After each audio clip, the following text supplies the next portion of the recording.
Hello friends, welcome करता हूं आप सभी को आपके अपने यूट्यूब चैनल में। आज की इस वीडियो में हम लोग इंटरमीडिएट एग्जाम 2024 बोर्ड परीक्षा के लिए बायोलॉजी का हम लोग काफ़ी ज़्यादा मोस्ट इंपॉर्टेंट ऑब्जेक्टिव प्रश्न करने वाले हैं। और दोस्तों, जितना भी प्रश्न आपको बतला देंगे उससे बाहर आपके परीक्षा में एक भी प्रश्न नहीं पूछा जाएगा। सिर्फ आपको प्रत्येक प्रश्न को आपको याद करते चलना है, ठीक है ना। तो चलिए इस वीडियो को स्टार्ट करते हैं। देखिए, पहला प्रश्न क्या है और बहुत ही ज़्यादा इंपॉर्टेंट है। प्रश्न क्या है? अंडाणु बनने की विधि को क्या कहा जाता है? अंडाणु बनने की विधि को अंडजनन कहा जाता है। क्या कहा जाता है? अंडजनन। अगला प्रश्न है, शुक्राणु बनने की क्रिया विधि को क्या कहा जाता है? इसे कहा जाता है शुक्राणु जनन। ठीक है ना, याद रखना है। यही सभी प्रश्न आपके बोर्ड एग्जाम 2024 में देखने को मिलेंगे, ठीक है ना। तीसरा प्रश्न देखिए, एक ही फूल के भीतर पराग कोषों से पराग कणों का वर्तिकाग्र में पहुंचना क्या कहलाता है? यह कहलाता है स्वपरागन कहलाता है। अगला, अंडाशय से अंडा निकलने की प्रक्रिया को क्या कहा जाता है? इसे कहते हैं अंडोत्सर्ग। क्या कहा जाता है? अंडोत्सर्ग कहा जाता है। अंडोत्सर्ग यानी अंडोत्सर्जन कहा जाता है। ऑप्शन नंबर बिल्कुल बी हो जाएगा। अगला है, मानव मादा में अंडे का निषेचन कहाँ होता है? ये फेलोपियन नलिका में होता है दोस्तों। कहाँ होता है? फेलोपियन नलिका में, ठीक है ना। फेलोपियन नलिका आपका सही जवाब हो जाएगा। दोस्तों, अगर वीडियो आपको अच्छा लगे तो वीडियो को अवश्य ही लाइक कर दीजिएगा। और इस चैनल पर जो भी छात्र एवं छात्राएं नए हैं तो चैनल को जरूर सब्सक्राइब कर ले और बेल आइकन को प्रेस कर ले, ताकि जब भी दूसरा वीडियो बनाएंगे आपको नोटिफिकेशन आ जाएगा, ठीक है ना। चलिए अगला प्रश्न देखिए, क्या क्या पूछा जा रहा है। मानव नर में शुक्राणु भंडारण किस जनन अंग में होता है? देखिए डियर, इसका सही जवाब हो जाएगा एपिडिमिस में होता है। एपिडिमिस में। अगला प्रश्न पूछा जा रहा है, युग्मक में गुणसूत्र का सेट क्या होता है? युग्मक में गुणसूत्र का सेट n होता है। ऑप्शन नंबर बिल्कुल डी हो जाएगा सही जवाब। अगला प्रश्न पूछा जा रहा है, क्या वह प्रक्रिया जिसके द्वारा नर युग्मक एवं मादा युग्मक बनते हैं उसे क्या कहा जाता है? उसे कहा जाता है निषेचन कहा जाता है, ठीक है। अगला प्रश्न पूछा जा रहा है, तीन परत वाली संरचना जिसके अंदर एक नई गुहा अध्यंत्र बन गई होती है, इसे क्या कहा जाता है? इसे दोस्तों क्या कहा जाता है? इसे कहा जाता है गैस्ट्रोला कहा जाता है। मोस्ट इंपॉर्टेंट क्वेश्चन है, याद रखिएगा। अगला, वह जीव या पौधा जिसके शरीर में नर तथा मादा दोनों प्रकार के जनन अंग पाए जाते हैं उसे क्या कहा जाता है? उसे कहा जाता है उभयलिंगी कहा जाता है। उभयलिंगी, ठीक है। चलिए अगला प्रश्न पूछा जा रहा है, किस प्रकार के जनन करने वाले प्राणियों में अधिक विभिन्नताएं देखने को मिलती हैं? दोस्तों, ये आपका लैंगिक जनन में हो जाएगा। ऑप्शन में बिल्कुल ए सही जवाब हो जाएगा। अगला प्रश्न पूछा जा रहा है, क्या वह विधि जिसके अंतर्गत जीव समजात शिशुओं को जन्म देकर अपनी प्रजाति को निरंतर बनाए रखता है क्या कहलाता है? इसे कहा जाता है मुकुलन कहते हैं। लैंगिक जनन कहा जाएगा। अलैंगिक जनन, सभी जीव अपनी संतति बनाए रखने के लिए सभी अपना क्या करता है?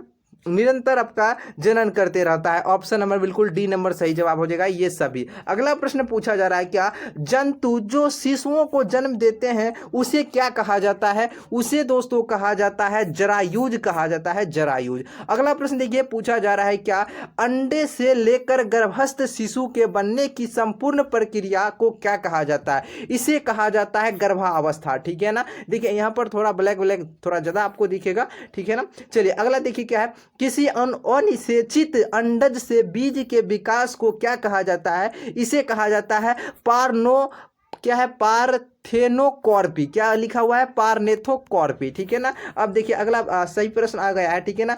सही प्रश्न है बट यहाँ पर थोड़ा ज़्यादा ब्लैक हो गया है, इसीलिए आपको ऐसा दिखाई दे रहा है, ठीक है ना। इसके लिए हम क्षमा चाहते हैं। हम उम्मीद करेंगे आपसे अच्छा से अच्छा लाने का, ठीक है ना। अगला है, प्याज के युग्मक में गुणसूत्र की संख्या। पूछा जा रहा है, प्याज जो होता है ना, प्याज ये जो खाते हैं ना प्याज भैया, प्याज के युग्मक में गुणसूत्र की संख्या 16 होता है। 16। अब देखिए अगला प्रश्न क्या पूछा जा रहा है, 17 नंबर है, किसी अनावृत बीजी में भ्रूणपोष यानी कि एंडोस्पर्म ये क्या होता है? भ्रूणपोष क्या होता है? त्रिगुणित होता है। किसी पुष्प के अंडाशय क्या होते हैं? किसी पुष्प का जो अंडाशय होता है ना, ये द्विगुणित होता है, याद रखिएगा द्विगुणित। अगला प्रश्न पूछा जा रहा है, पौधे में अर्धसूत्री विभाजन किसमें होता है? ये होता है डियर परागकोश में होता है। परागकोश में, परागकोश में। घरेलू मक्खी के मियोसाइट्स में गुणसूत्र की संख्या कितनी होती है? मोस्ट इंपॉर्टेंट प्रश्न है, याद रखिएगा। आपका सही जवाब हो जाएगा 12, इसमें हो जाएगा कितना हो जाएगा? 12 हो जाएगा। चलिए अगला प्रश्न पूछा जा रहा है पीडोजेनेसिस पाया जाता है, पीडोजेनेसिस पाया जाता है, ये पाया जाता है स्पोरोसिस्ट एवं रेडिया लार्वा में पाया जाता है, ठीक है ना। अगला प्रश्न पूछा जा रहा है पीडोजेनेसिस किस लार्वा में पाया जाता है, पीडोजेनेसिस है ना, ये किस लार्वा में पाया जाता है, फेसियो क्या है आपका, फेसिपोर्ना, क्या हो जाएगा, फेसिपोर्ना है, फेसिपोर्ना में ये पाया जाता है। क्या लिखा है, फेसिपोर्ना ऑप्शन नंबर बिल्कुल बी हो जाएगा, ठीक है ना। चलिए अगला प्रश्न है निम्नलिखित में से कौन सा सही क्रम है, इनमें से सही क्रम में कौन सा है आपको बतलाना है। देखिए युग्मक जनन आपका हो जाएगा, उसके बाद संयुग्मन हो जाएगा, उसके बाद युग्मज हो जाएगा, उसके बाद भ्रूण जनन हो जाएगा, ये बिल्कुल सही दिया गया है, ठीक है ना। अगला देखिए कौन सा द्विलिंगी जानवर है, देखिए द्विलिंगी जानवर इनमें से कौन हो जाएगा आपका, देखिए केचुआ है, हाइड्रा है तथा जोंक, ये तीनों आपका क्या है, द्विलिंगी जानवर है, ठीक है ना।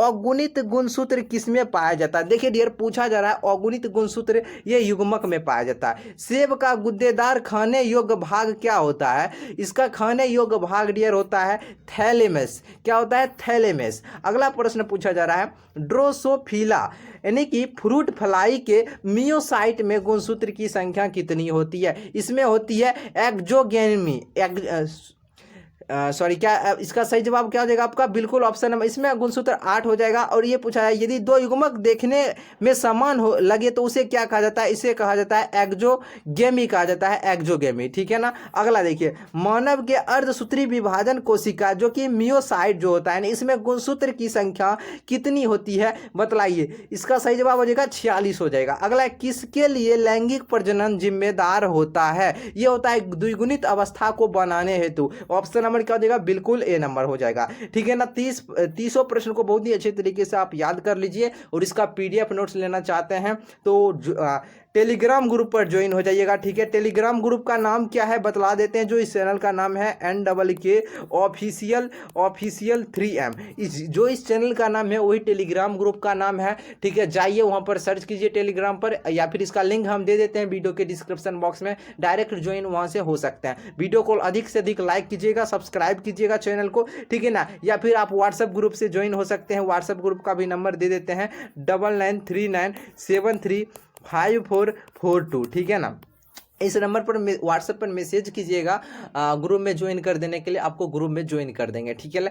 वहाँ पर आपको क्विज भी होता है, यानी हम क्वेश्चन पूछते हैं और बहुत सारे स्टूडेंट उसमें जवाब देते हैं। टेलीग्राम पर भी क्विज चलता है और व्हाट्सएप ग्रुप पर भी, ठीक है। तो सभी स्टूडेंट आपस में ज्वाइन हो जाइएगा। तो चलिए आज का इतना ही, फिर मिलते हैं नए वीडियो में।